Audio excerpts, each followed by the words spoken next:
Assalamualaikum warahmatullahi wabarakatuh. Kami dari kelompok 4 akan menjelaskan tentang layanan-layanan bimbingan dan konseling yang beranggotakan Imro'atun Nada, Hafiz Multazam Azhar, dan Reva Septiasari. Untuk slide pertama akan dijelaskan oleh Hafiz Multazam Azhar. Ya, yang pertama itu layanan bimbingan dan konseling. Pengertian tujuan layanan BK. Layanan BK merupakan suatu kegiatan terstruktur yang berasal dari guru BK kepada suatu lembaga sekolah. Layanan yang terdapat dalam setiap sekolah ada kemungkinan terdapat perbedaan. Layanan tersebut tidak semena-mena diberikan dengan bentuk yang sama terhadap setiap sekolah, karena layanan yang berasal dari guru BK berbentuk proporsional, dengan artian kadar setiap sekolah pasti berbeda, permasalahan pun berbeda. Yang pasti solusi untuk semua itu akan berbeda pula. Namun dari perbedaan tersebut secara global sama, hanya dalam bentuk pengaplikasian sajalah yang berbeda.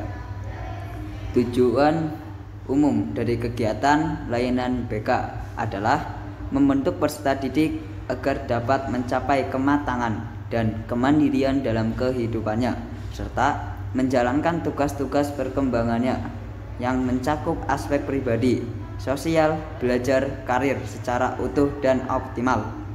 Tujuan khusus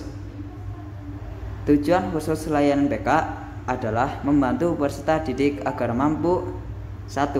Memahami dan menerima diri dan lingkungannya. 2. Merencanakan kegiatan penyelesaian studi, perkembangan karir, dan kehidupannya di masa yang akan datang.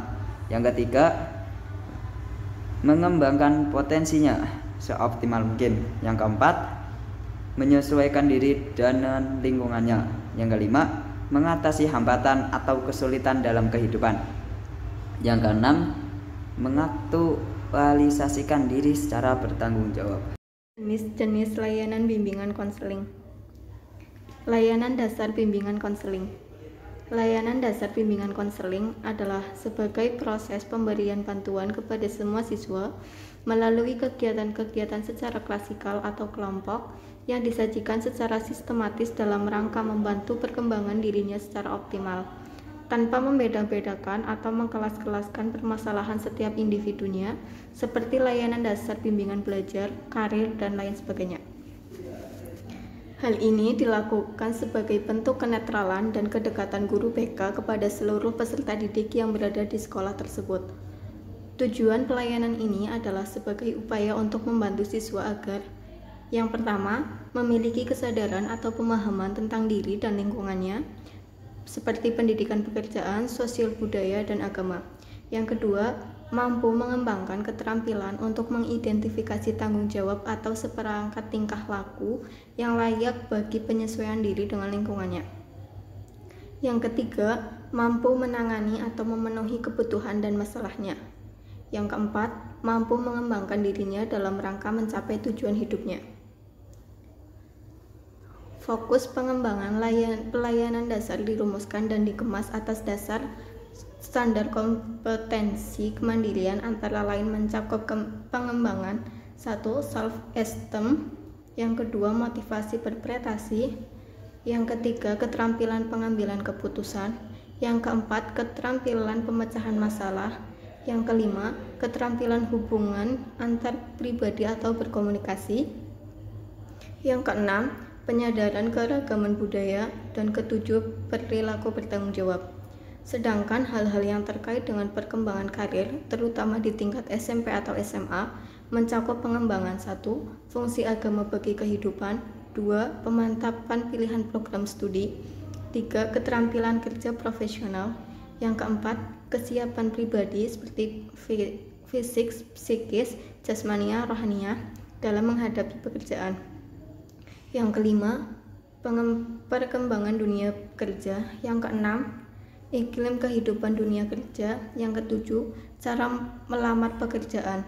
Yang kedelapan, kasus-kasus kriminalitas. 9. Bahayanya perkelahian massal atau tawuran. Dan yang ke-10, dampak pergaulan bebas.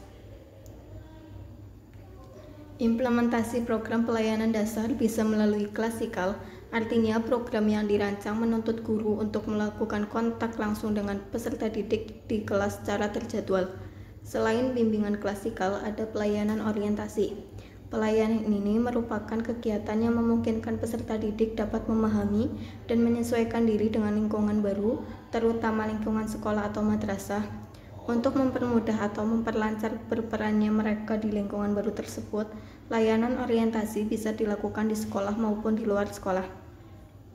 Setelah layanan orientasi dilanjut dengan pelayanan informasi, pelayanan ini bersifat pemberian informasi tentang berbagai hal yang dipandang bermanfaat bagi peserta didik melalui komunikasi langsung maupun tidak langsung, atau melalui media cetak maupun elektronik seperti buku, brosur, pamflet, majalah, dan internet. Program BK selanjutnya adalah guru BK memberikan bimbingan kelompok. Bimbingan ini disebut bimbingan kelompok dengan tujuan untuk merespon kebutuhan dan minat para peserta didik. Terakhir adalah pelayanan pengumpulan data, merupakan kegiatan untuk mengumpulkan data atau informasi tentang pribadi peserta didik dan lingkungan peserta didik. Pengumpulan data ini dapat dilakukan dengan berbagai instrumen baik tes maupun non-tes.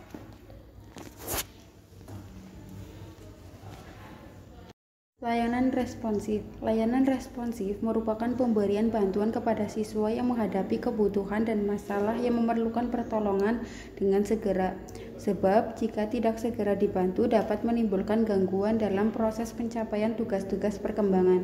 Tujuan pelayanan responsif adalah membantu siswa agar dapat memenuhi kebutuhannya dan memecahkan masalah yang dialaminya atau membantu siswa yang mengalami hambatan, kegagalan dalam mencapai tugas-tugas perkembangannya. Fokus pelayanan responsif bergantung kepada masalah atau kebutuhan siswa. Masalah dan kebutuhan siswa berkaitan dengan keinginan untuk memahami sesuatu hal karena dipandang penting bagi perkembangan dirinya secara positif. Masalah atau gejala perilaku bermasalah yang mungkin dialami siswa diantaranya: yang pertama, merasa cemas tentang masa depan; yang kedua, merasa rendah diri; yang ketiga, berperilaku impulsif atau kekanak-kanakan atau melakukan sesuatu tanpa mempertimbangkannya secara matang; 4, membolos dari sekolah atau madrasah; yang kelima, malas belajar; yang keenam, kurang memiliki kebiasaan belajar yang positif; yang ketujuh, kurang bisa bergaul; 8, prestasi belajar rendah; 9, malas beribadah; 10, masalah pergaulan bebas atau free sex; yang ke-11, masalah tawuran; 12, manajemen stres; dan 13, masalah dalam keluarga. Implementasi program pelayanan ini dapat berupa konseling individual dan kelompok, referral atau rujukan atau alih tangan, kolaborasi dengan guru mata pelajaran atau wali kelas, kolaborasi dengan orang tua, kolaborasi dengan pihak-pihak terkait di luar sekolah, konsultasi, bimbingan teman sebaya, konferensi kasus, dan kunjungan rumah. Layanan perencanaan individual. Layanan perencanaan individual adalah suatu layanan yang diberikan oleh seorang konselor, yaitu seluruh siswa dengan tujuan agar siswa dapat memantau serta memahami perkembangan diri mereka sendiri. Materi yang diberikan oleh guru BK tersebut seputar pendidikan, sosial, dan karir. Tujuan pelayanan ini adalah membantu siswa agar memiliki pemahaman tentang diri dan lingkungannya, mampu merumuskan tujuan, perencanaan, atau pengelolaan terhadap perkembangan dirinya, baik menyangkut aspek pribadi, sosial, belajar, maupun karir, dan dapat melakukan kegiatan berdasarkan pemahaman, tujuan, dan rencana yang telah dirumuskannya. Fokus pengembangan pelayanan ini berkaitan erat dengan pengembangan aspek akademik, karir, dan sosial pribadi. Implementasi pelayanan ini dapat dilakukan dengan guru BK membantu peserta didik menganalisis kekuatan dan kelemahan dirinya berdasarkan data atau informasi yang diperoleh, yaitu yang menyangkut pencapaian tugas-tugas perkembangan atau aspek-aspek pribadi, sosial, belajar, dan karir. Melalui kegiatan penilaian diri ini, peserta didik akan memiliki pemahaman, penerimaan, dan pengarahan dirinya secara positif dan konstruktif. Pelayanan perencanaan individual ini dapat dilakukan juga melalui pelayanan penempatan seperti penjurusan dan penyaluran untuk membentuk peserta didik menempati posisi yang sesuai dengan bakat dan minatnya. Yang terakhir, layanan dukungan sistem adalah suatu layanan dengan berbentuk kegiatan-kegiatan manajemen yang bertujuan untuk memelihara, mengembangkan, dan memantapkan program bimbingan secara menyeluruh. seperti halnya hubungan masyarakat dengan staf, konsultasi dengan guru, manajemen program, dan lain sebagainya. Dukungan sistem ini meliputi aspek-aspek A. Pengembangan jejaring atau networking. Pengembangan jejaring yang menyangkut kegiatan guru BK meliputi: yang pertama, terdapat konsultasi dengan guru-guru. Yang kedua, menyelenggarakan program kerjasama dengan orang tua atau masyarakat. Tiga, berpartisipasi dalam merencanakan dan melaksanakan kegiatan-kegiatan sekolah atau madrasah. Empat, bekerja sama dengan personil sekolah atau madrasah lainnya dalam rangka menciptakan lingkungan sekolah atau madrasah yang kondusif bagi perkembangan siswa. Yang kelima, melakukan penelitian tentang masalah-masalah yang berkaitan erat dengan bimbingan dan konseling. Dan yang terakhir, ada melakukan kerjasama atau kolaborasi dengan ahli lain yang terkait dengan pelayanan bimbingan dan konseling. B. Kegiatan manajemen. Kegiatan manajemen merupakan berbagai upaya untuk memantapkan, memelihara, dan meningkatkan mutu program bimbingan dan konseling melalui kegiatan-kegiatan. Yang pertama, ada pengembangan program. 2. Pengembangan staf. 3. Pemanfaatan sumber daya. Dan yang terakhir, pengembangan penataan kebijakan.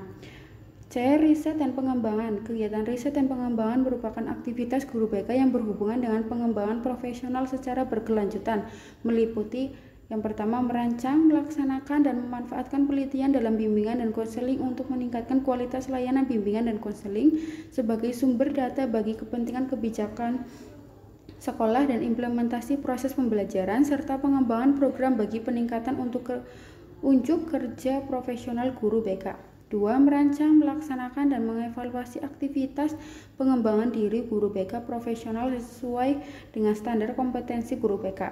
3. Mengembangkan kesadaran komitmen terhadap etika profesional. 4. Berperan aktif di dalam organisasi dan kegiatan profesi bimbingan dan konseling.